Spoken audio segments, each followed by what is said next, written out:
Hi everybody. So I'm going to talk to you about a special model of a mixture of Gaussians. So, okay, here is not the model because otherwise the talk would be very boring.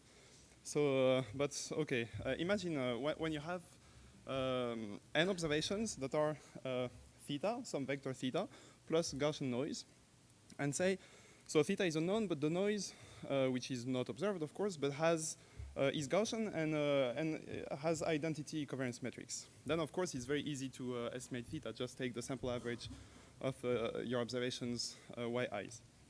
Now, what if in each observation, theta is modified by some isometry? So instead of having theta, you have gi theta, where gi is some isometry. And here I'm going to assume that gi is uniformly distributed in some finite subgroup of the group of isometries of size d. So g1, g2, gn are unobserved random elements of the group g. So of, again, a finite subgroup of isometries. And they're independent of the noise terms. Then how do you estimate theta? So now the data that you have, in each data that you have, the thetas are not, theta is not aligned because it's rotated, or you observe maybe a symmetric version, a different version of theta each time. So let's just look at some examples of subgroups. So the first one is the trivial one. So G, that is the singleton identity. Then it means that in each observation you have the same version of theta. Then maybe slightly less trivial already. There are already non-trivial things to say about the group that has two elements, identity and negative identity. So in each observation you have either theta or negative theta plus some Gaussian noise. Again, I insist, each time you don't know which one you have. Then imagine, for example, another less trivial subgroup, the group of isometries that flips some coordinates of theta. So in each observation, instead of having the mean vector theta, with coordinates theta 1, theta 2, theta n, you have plus or minus theta 1, plus or minus theta 2, plus or minus theta d. So each coordinate might be flipped uniformly at random. Another example of a subgroup that has actually been of great interest in the literature, especially for some applications in chemistry, and I'm going to talk about that for maybe 7 seconds, is the group of coordinate cyclic shifts. So basically, in each observation, instead of having the vector theta with coordinates theta 1, theta 2, theta d, you observe, so the coordinates are cyclically shifted. So you observe theta, for example, you observe theta 3, the vector with first coordinate theta 3, then theta 4, theta 5, etc., theta d, theta 1, theta 2. So they're shifted, again, randomly, uniformly at random. And so this fourth example is called the multi-reference alignment problem, and it's important in cryo-EM, which is, so in chemistry, for example, imagine you want to learn about a molecule, and you observe the molecule many times, n times. But the problem is that each time you observe the molecule, the molecule might appear as one of its isomers, or it may have been rotated, because of course, when you have many shots of a given molecule, the molecule is not very nice, and it moves. So it may have rotated, it may have flipped, or some transformations of the molecule may have occurred, and you don't know which ones. And for some reason that, frankly, I don't really understand, the model that is associated to this specifically is, or maybe the best model is the model where the group G is the group of coordinate cyclic shifts. You have another group that is even more complicated, which is the group where each observation, all the coordinates of theta may have been completely permuted, again, uniformly at random. And okay, those are just 5 examples, but you can come up with many different examples of subgroups, finite subgroups.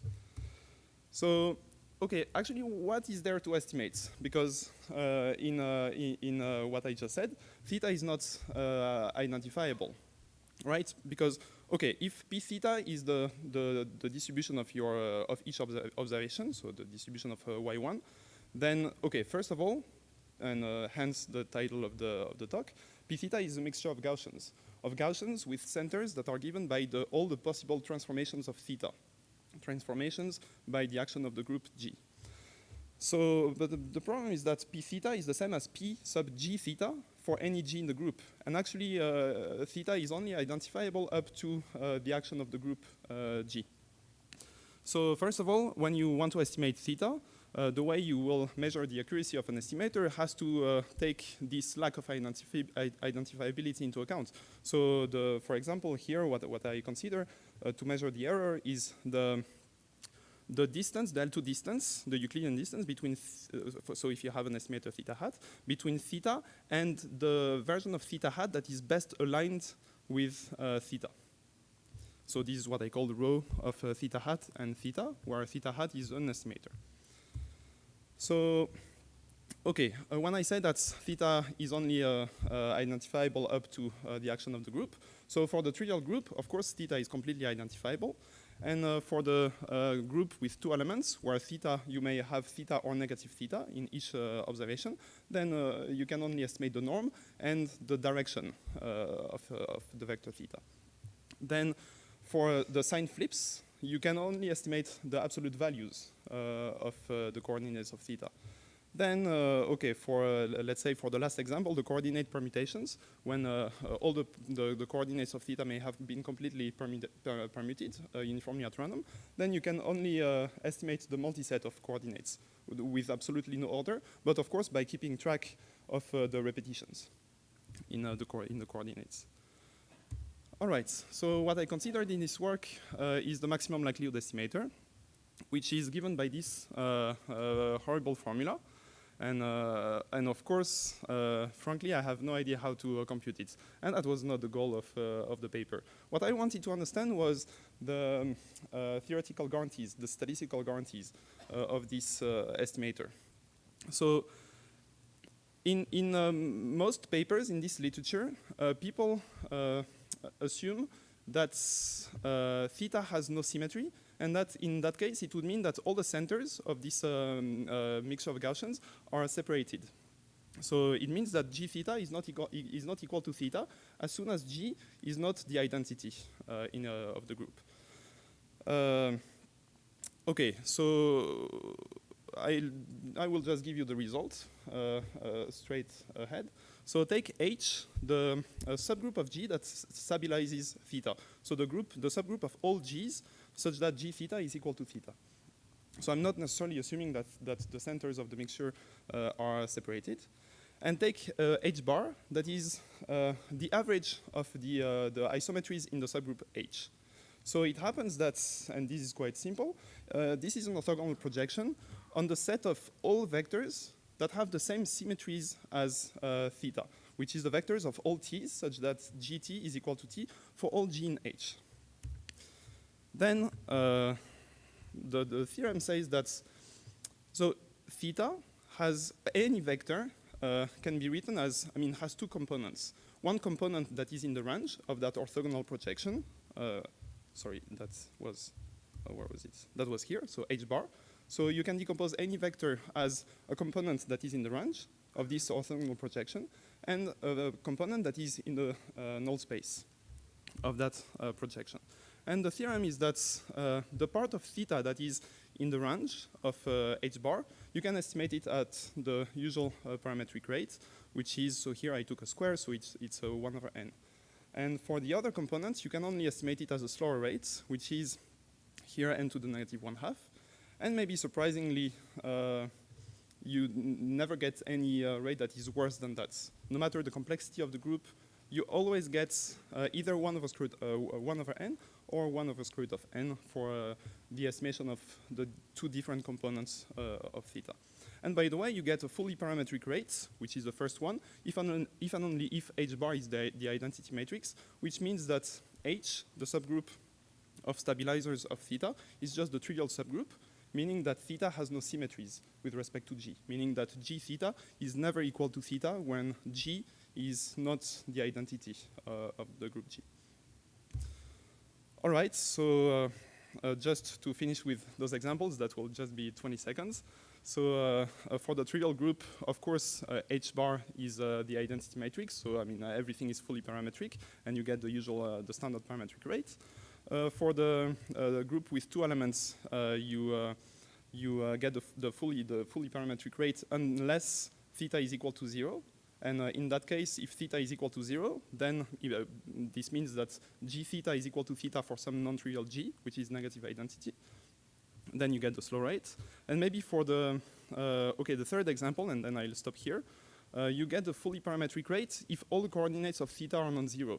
And then if, it's just a 10-minute talk, so it's hard to parse everything. But basically it means that, so if you look at theta hat, your maximum likelihood estimator, all the coordinates of theta hat for which the corresponding coordinate of theta is 0 will estimate, will have the slow rate accuracy. And all the other coordinates will have the parametric rate. So basically the 0 coordinates of theta will be harder to estimate. And for the conclusion, so it's only, I only give asymptotic rates. It would be interesting to show some non-asymptotic rates in this framework. Again, when the centers are not necessarily separated.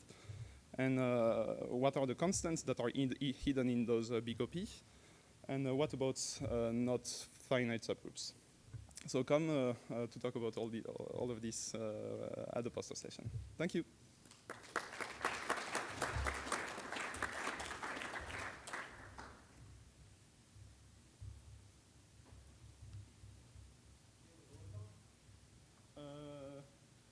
No, I don't have a lower bound, but since this is not minimax, so I give point-wise rates, so it would even be quite complicated to define what a lower bound would be here.